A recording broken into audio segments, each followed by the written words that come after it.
जय श्री राम। नमस्कार दोस्तों, स्वागत है आप सभी का आपके अपने YouTube चैनल चंद्रमनीषा भक्ति पर। दोस्तों, आज की इस वीडियो में हम लोग उसके आगे का अध्याय पढ़ेंगे जहाँ तक हम लोगों ने पढ़ लिया है श्री रामचरितमानस। अगर दोस्तों आप वीडियो पर नए हैं तो कृपया इस वीडियो को लाइक करें और शेयर करें और चैनल को सब्सक्राइब कर लीजिए दोस्तों। और जो पिछले वीडियो हैं आप सारे देख लीजिए दोस्तों, तब जाके आपको ये सारे वीडियो समझ में आएंगे दोस्तों। और जो मेरे नए वीडियो आएंगे वो आप तक पहुंच जाएंगे। इसके लिए आप बेल आइकन भी ज़रूर प्रेस कर दीजिए दोस्तों। और अगर आप नए आए हैं तो प्लीज़ जाकर सारी वीडियो को देखते आइए, तब जाकर आपको ये सारी कथाएं आपको समझ में आएंगी दोस्तों और आपको अच्छा भी लगेगा। तो चलिए दोस्तों, शुरुआत करते हैं आज का अध्याय। तो दोस्तों, हम लोगों ने यहाँ तक पढ़ लिया है जब शिव जी माता सती का जब उन्होंने अपनी देह को त्याग दिया था, उसके बाद जब शिव जी श्री रामचंद्र जी का भजन गाते हुए, उनका स्मरण करते हुए इधर उधर पृथ्वी पर विचरने लगते हैं, उसके आगे अब हम लोग यहाँ से पढ़ेंगे। कतहु मुनि न उपदेसहि ज्ञाना, कतहु राम गुण करहि बखाना, यद्यपि अकाम तदपि भगवाना, भगत बिरह दुख दुखित सुजाना। वे कहीं मुनियों को ज्ञान का उपदेश करते हैं और कहीं श्री रामचंद्र जी के गुणों का वर्णन करते हैं। यद्यपि सुजान शिव जी निष्काम हैं तो भी वे भगवान अपने भक्त सती के वियोग के दुख से दुखी हैं। दोस्तों, शिव जी कहीं मुनियों का ज्ञान का उपदेश करते हैं, कहीं श्री रामचंद्र जी के गुणों का वर्णन करते हैं। क्योंकि सुजान शिव जी निष्काम हैं, उनको कोई काम मद मोह कुछ भी उन्हें नहीं सताता, वो काम को नाश करने वाले हैं। लेकिन फिर भी दोस्तों, भगवान अपने भक्त अर्थात माता सती के वियोग के दुख से वो दुखी हैं दोस्तों, भगवान कितने ही निष्काम हों, उनके दुख ना होता हो, दुख और सुख में वो कितना एक भाव ही रखते हों, लेकिन अगर उनके भक्त पर कोई विपत्ति आती है या उसको कोई दुख होता है तो उससे भगवान भी दोस्तों दुखी हो जाते हैं। ये भी सच्चाई है दोस्तों। यही विधि गयो कालु बहु बीती, नित नए होई राम पद प्रीति, नेम प्रेम शंकर कर देखा, अबिचल हृदय भगति कै रेखा। इस प्रकार बहुत समय बीत गया, श्री रामचंद्र जी के चरणों में नित नई प्रीति हो रही है। शिव जी के कठोर नियम, अनन्य प्रेम और उनके हृदय में भक्ति की अटल टेक को जब श्री रामचंद्र जी ने देखा, अब जब श्री राम जी ने देखा तो देखिए दोस्तों, प्रगटे राम कृतज्ञ कृपाला, रूपशील निधि तेज विशाला, बहु प्रकार शंकर ही सराह, तुम बिनु असव्रत को निर्वाहा। तब कृतज्ञ, उपकार मानने वाले, कृपालु, रूप और शील के भंडार, महान तेजपुंज भगवान श्री रामचंद्र जी प्रकट हुए। उन्होंने बहुत तरह से शिव जी की सराहना की और कहा कि आपके बिना ऐसा कठिन व्रत और कौन निभा सकता है, अर्थात आपके बिना ऐसे कठिन तप तपस्या और हमारे में निरंतर नेह कौन लगा सकता है, ऐसा नियम पालन कौन कर सकता है। बहुविधि राम शिव ही समुझावा, पार्वती कर जन्म सुनावा, अति पुनीत गिरिजा कै करनी, विस्तर सहित कृपा निधि बरनी। श्री रामचंद्र जी ने बहुत प्रकार से शिव जी को समझाया और पार्वती जी का जन्म सुनाया। कृपा निधान श्री रामचंद्र जी ने विस्तार पूर्वक पार्वती जी की अत्यंत पवित्र करनी का वर्णन किया। दोस्तों, श्री राम जी ने प्रभु शिव जी को समझाया और पार्वती जी के जन्म का भी उन्होंने सुनाया उन्हें। कृपा निधान श्री राम जी ने विस्तार पूर्वक उनकी अत्यंत पवित्र करनी का अर्थात उनके अच्छे अच्छे कर्मों का वर्णन किया।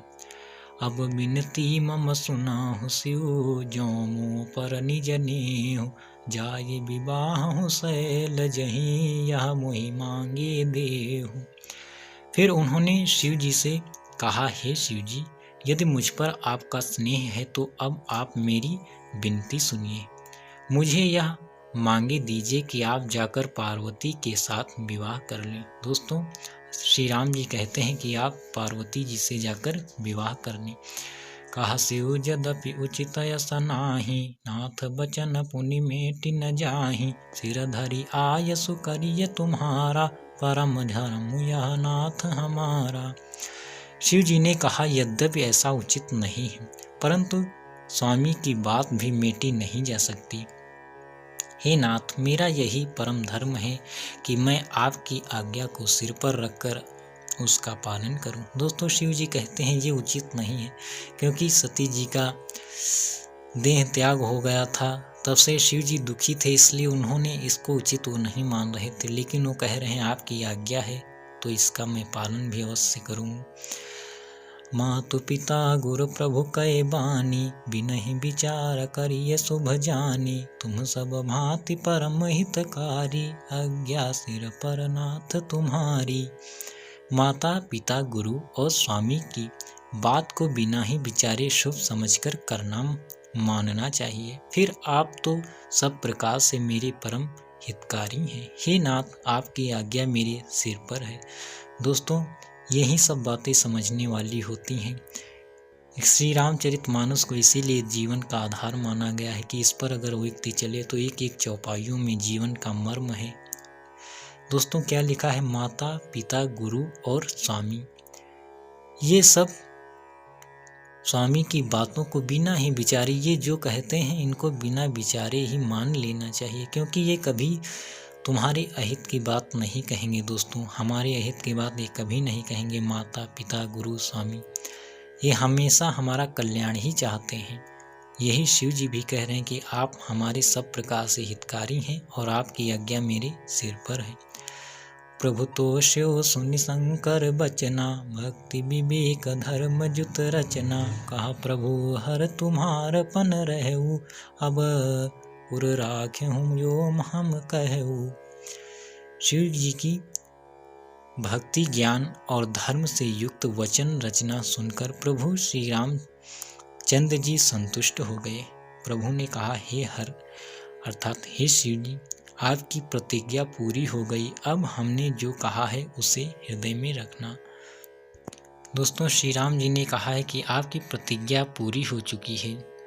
अब आप जो हमने कहा है उसको हृदय में रखिए, क्योंकि प्रतिज्ञा उन्होंने की थी जब माता सती ने श्री राम जी की परीक्षा ली थी, तब उन्होंने प्रतिज्ञा ली थी कि वो सती जी को उन्होंने त्याग दिया था।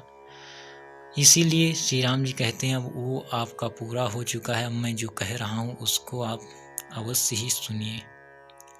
अंतर्धान भई यस भाषी, शंकर सोई स्मूर्ति उर राखी। तमहि सप्त ऋषि शिव पहि आए, बोले प्रभु अति बचन सुहाए। इस प्रकार कहकर श्री रामचंद्र जी अंतर्ध्यान हो गए।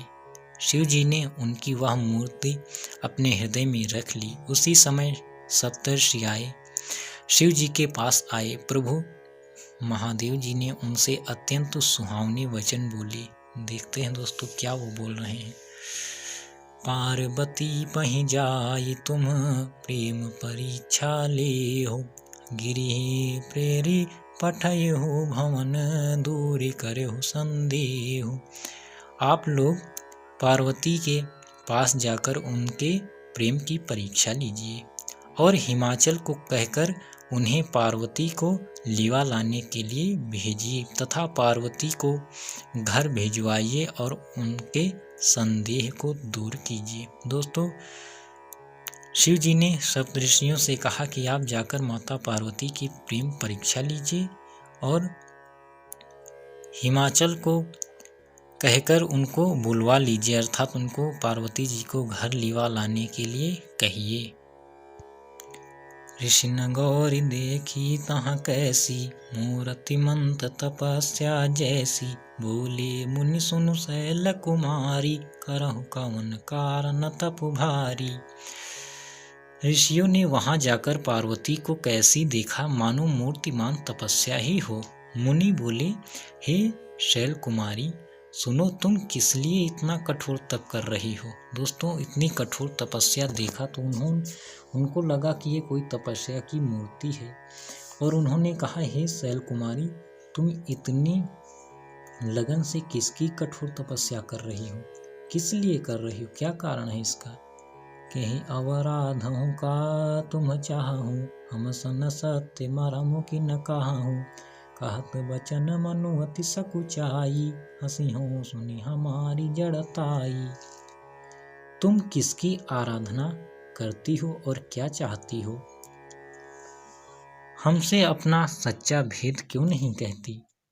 पार्वती ने कहा, बात कहते मन बहुत सक जाता है, आप लोग मेरी मूर्खता सुनकर हंसेंगे। दोस्तों माता पार्वती कह रही हैं कि मेरी बात सुनकर, अर्थात जिसके लिए मैं तपस्या कर रही हूँ, ये जब बात आप सुनेंगे तो आप लोग मुझे मूर्ख जानकर मुझ पर हंसेंगे, इसीलिए मन थोड़ा अंदर से सकुचाता है, अर्थात शर्माती है ये कहते हुए।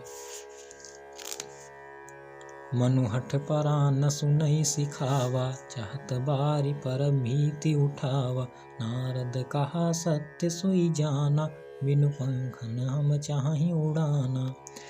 मन में हट पकड़ लिया है, वह उपदेश नहीं सुनता। कह रही हैं मन ने हट पकड़ लिया है, अब वो कोई उपदेश नहीं सुनता है और जल पर दीवाल उठाना चाहता है, अर्थात वो जल पर दीवाल उठाना चाहता है। नारद जी ने जो कह दिया उसे सत्य जानकर मैं बिना ही पंख के उड़ना चाहती हूँ, अर्थात वो कह रही मैं बिना ही पंखों के उड़ना चाहती हूँ, जो असंभव है उसको मैं संभव करना चाहती हूँ। देखूं सुमुनि अविवेकु हमारा, चाहिए सदा शिव ही भर तारा। हे मुनियों, आप मेरा अज्ञान तो देखिए कि मैं सदा शिव जी को ही पति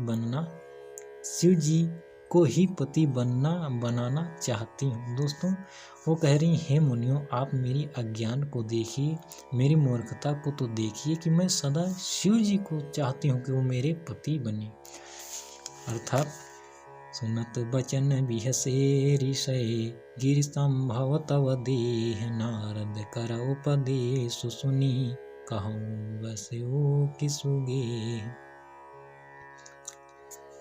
पार्वती जी की बात सुनते ही ऋषि लोग हंस पड़े और बोले, तुम्हारा शरीर पर्वत से ही तो उत्पन्न हुआ है, भला कहो तो नारद का उपदेश सुनकर आज तक किसका घर बसा है।